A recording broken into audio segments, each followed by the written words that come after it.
Alright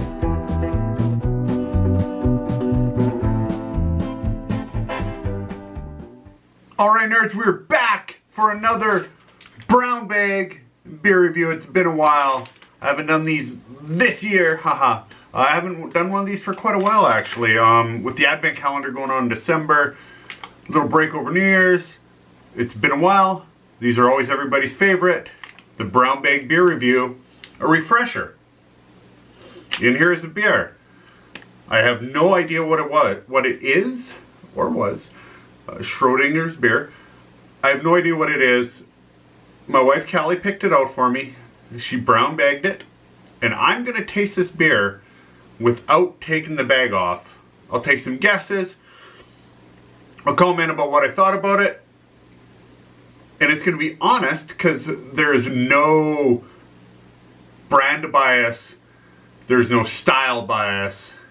It's me taking a true look at the beer, evaluating it honestly, and then guessing, and then seeing if I get mad or not. You've seen them in the past. You've seen them guess completely wrong many times. I've had shockingly good beers, shockingly bad beers. These are very, very fun to do because I learn a little bit about myself every single time I do this. So let's get right at it, eh? This is going to be a tall can, it feels like, yeah. I'm going to crack it here. I'm going to try and pour this out without spilling. Smells dank. Oh. I should have known, Callie. She said she got one of these because she wanted to try it too. And I'm guessing, my dear, that it is this one.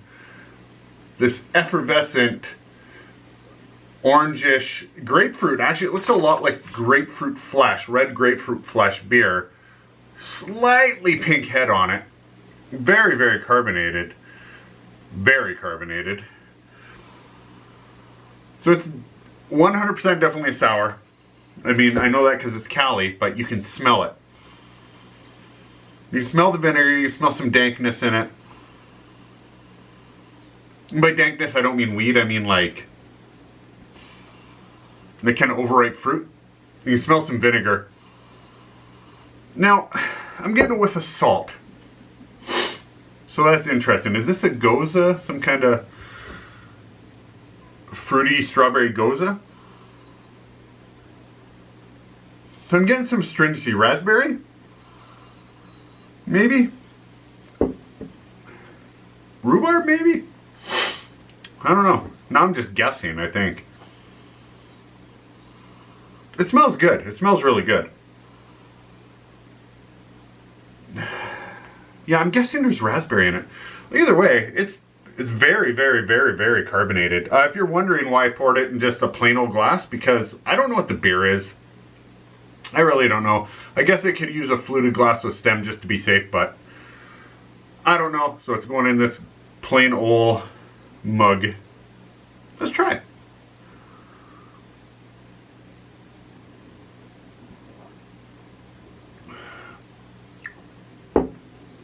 It's salty. Holy. Now, it's very sour, very vinegary. So is it salty or vinegary, or is it both? Because I think those flavor profiles can sometimes like be mixed up. It is super tart. It just makes my face go very quickly. I'm feeling the inside of my mouth just sucking up, but it dries really fast, so that's why I think there's salt in it.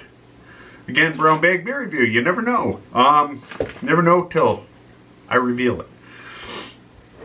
There's a lot of fruit, but I was so overtaken by the sourness, tartness, dryness.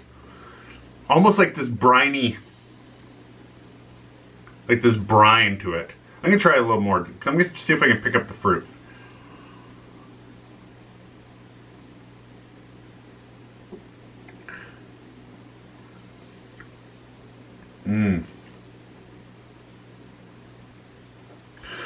Man, it's very good.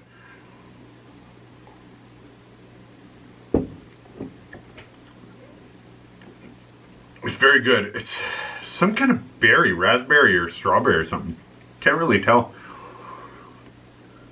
And there's something else in there. I'm going to say it's rhubarb. Is this strawberry rhubarb? I'm guessing.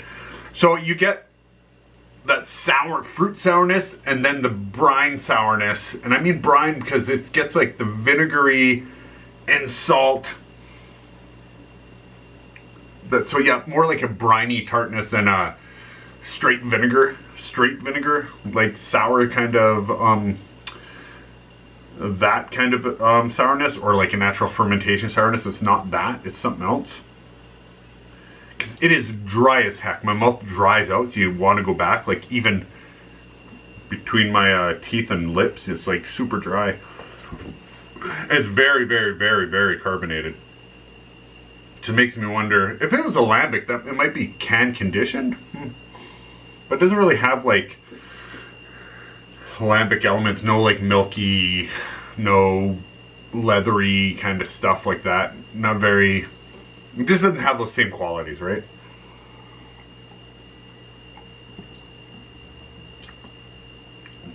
There's a lot of that. I call it astringency, and I've said it a million times, but that like immediately like tightening on your palate kind of flavor that you get from, say, eating raw blackberries. So you get a lot of that. So tart, sour, like I think there's salt in here. It's kind of briny, and berries, and rhubarb, like that rhubarb sourness.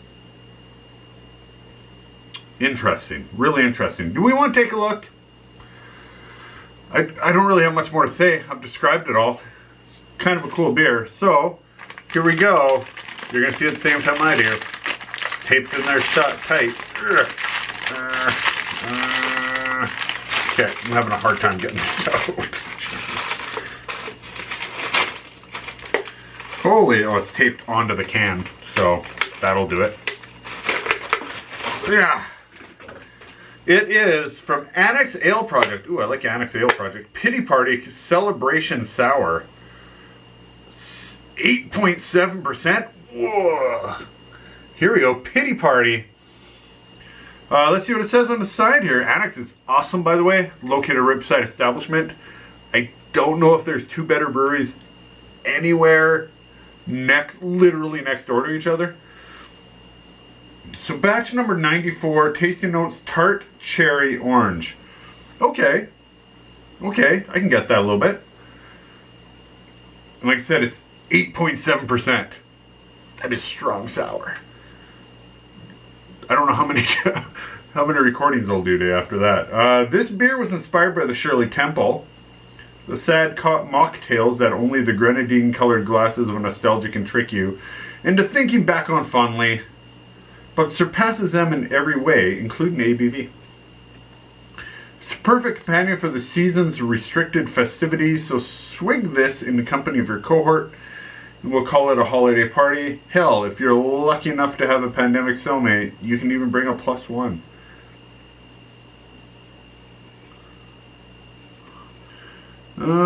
And that is all I see.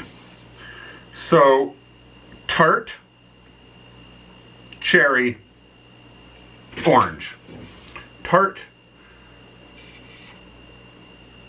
cherry, orange. So cherry will have an astringency. Let's go back to it. Let's pour a little more of this bad boy.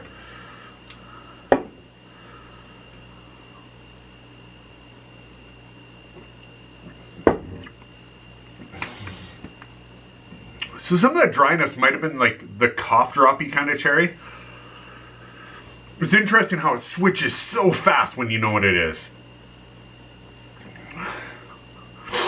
So does like underripe orange, could that be the dryness? Could that be that brininess? So if you ever have like underripe orange, how dry it is. And how it just like, the acid just cleans your palate completely. Makes it just devoid. Could that be what it is? I get cherry for sure. Okay, so that makes more sense. I couldn't place what it was exactly. I thought it was strawberry and rhubarb. Cherry can have that over sweetness.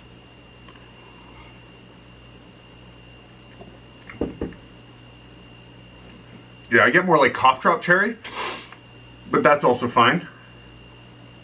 Interesting. Okay.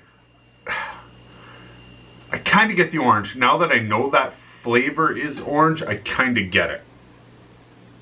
A little bit. But underripe orange. This is a great beer, by the way. I've said that. And even though I was completely wrong on everything, Pity Party is fantastic beer. Holy camole. I've really been enjoying these like very fruity beers lately. The Corsair beer I reviewed not too long ago. Effing amazing. So goddamn good. This is awesome. This is a really good sour because it has so much flavor to it. Yes, it's dry as hell. Super tart. Super briny. And by briny, obviously there's that some of those drying orange elements, that citric dryness, and then the astringency from like overripe cherry or cough drop cherry kind of flavor. So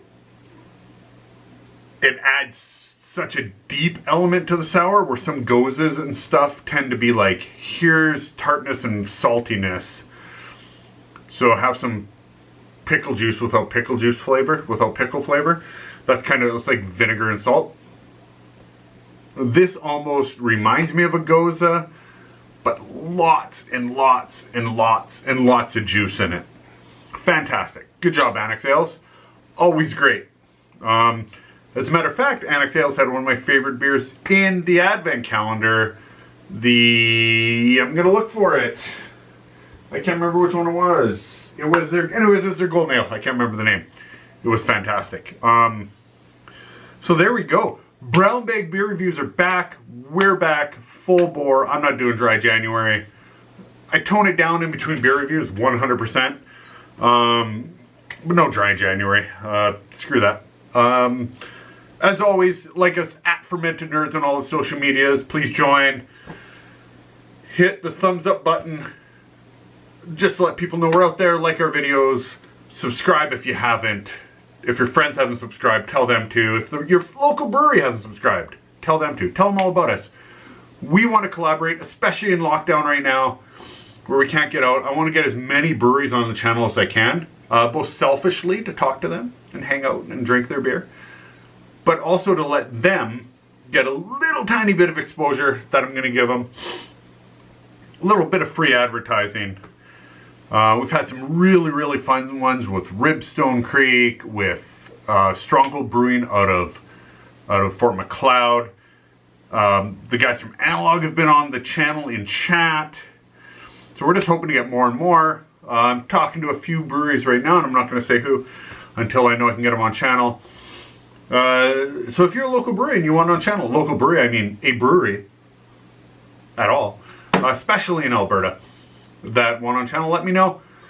You can get me emails down below, fermentednerds@gmail.com, so check in the description as well. You can find all our social media links, Untapped, etc. Yeah, this was Brown Bag Beer Review. Annex Ale Project. Pity Party. Great choice, Kelly. Great choice. Now you may drink yours, because she's been waiting for me to have mine. With all that said, we will see you soon. This is Wally, and I am out.